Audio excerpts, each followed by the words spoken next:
Most people can't even calculate their show up rates, and I'm going to explain to you why this happens exactly in this video and how to fix it to make sure you have the right metrics in your end.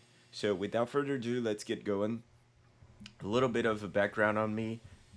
Basically, me and my team, we've created a scalable selling system that it's a combination of smart processes and competent people and automated technologies and AI that is pretty much tied into a company's growth. And basically, we were able to scale the company from 0 to 100 million in sales for their inside sales teams in 2 years. And I attribute a lot of the success to this scalable selling system that I've outlined over here. And I talk a little bit more about it on my channel, and just some proof to show you that, the results are actually real, right? This is like our monthly results. And, as you can see, we're pulling some numbers. There's a lot that happens, to get to 6 million a month with just one inside sales team. So one of the things that is required, it's to be able to optimize each metric of the funnel, right? So today I want to talk about one of the most important metrics, which is show up rates, right? If you can improve your show up rate, you can drastically improve the amount of cash that you collect, right? Because you've done a lot of work to get people to opt in, to submit a form or buy a front end program, and then schedule a call.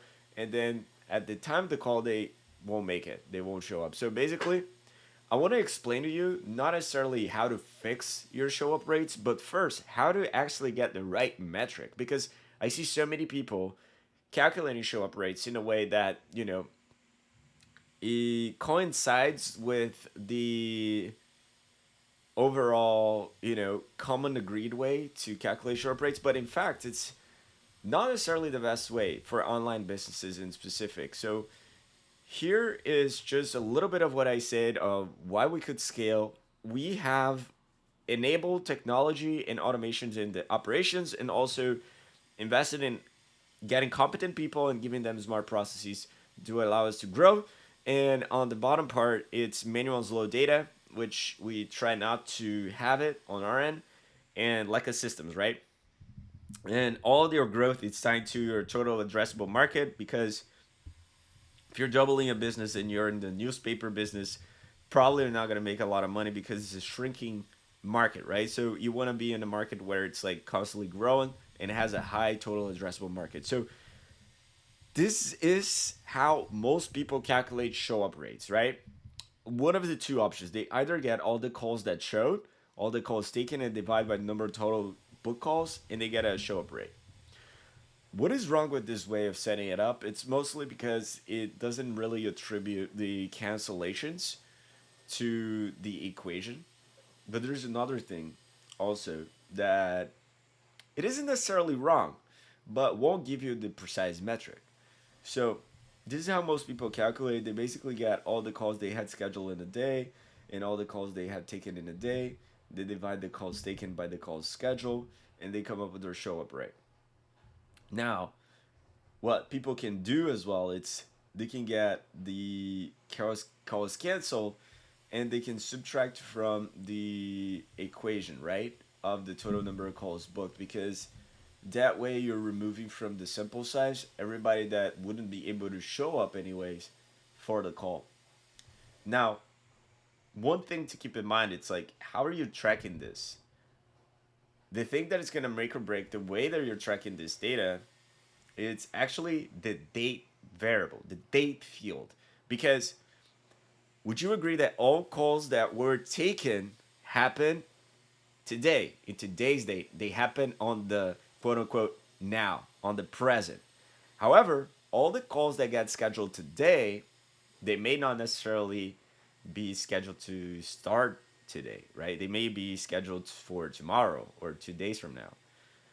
So if you're taking these calls that the start date isn't for today, what is happening is, let's say one day you have a very high booking rate and you have a lot of calls, your show up rate's gonna look lower, because let's say you just have the same amount of slots in your calendar, and you end up having more calls scheduled, this number here on the bottom will increase and the number on the top will maintain itself. Your show up rate's gonna be lower, right? So you may conclude that, like, oh my gosh, whenever I have a lot of calls, our show up rate decreases, or oh my gosh, our show up rate's getting worse, which could be, but not necessarily because of the your operations, but simply because of the way you're calculating it. So what we need to change here in this equation is how you create the formulas, how you pull the data. This is how we've actually able to track the show up rates for an online business in a way that makes sense. Why?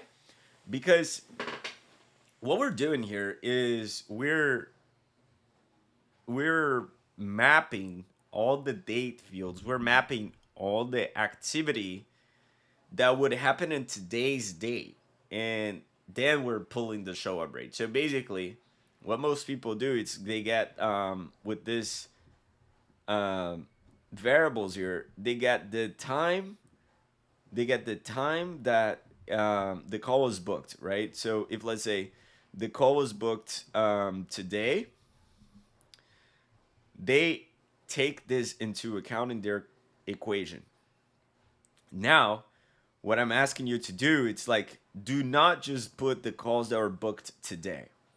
Instead, only add here the calls that were booked to start today. Not necessarily the booking happened today. So basically, you're gonna get the start time of the call, and you're gonna use this as the calculation.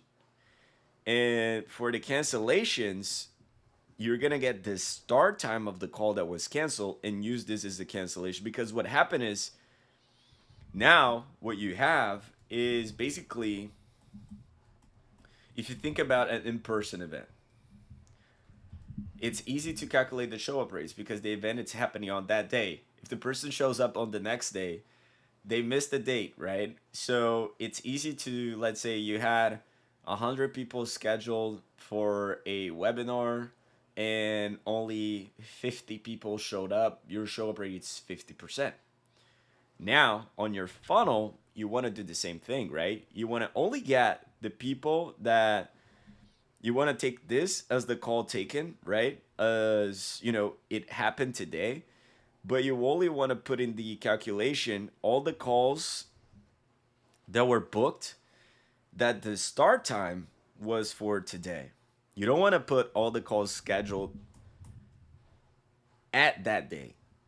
And the same for the calls canceled. This call could be booked, could have been scheduled like 2 days ago. But if the start time is today, then you want to add into the equation, right? So that way you're going to get a show up rate that it's actually more coherent with what your actual stats would look like. And once you're able to get your stats right, your ability to optimize your funnel, it's going to drastically increase, right? Because then you're going to get a very accurate view of your stats, and then you can work on strategies to improve your show up rate, which we'll cover on this channel.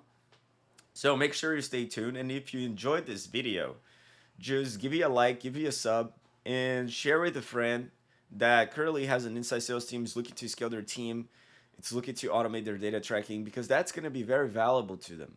All right, so I appreciate you watching this video, and I hope you have a great day.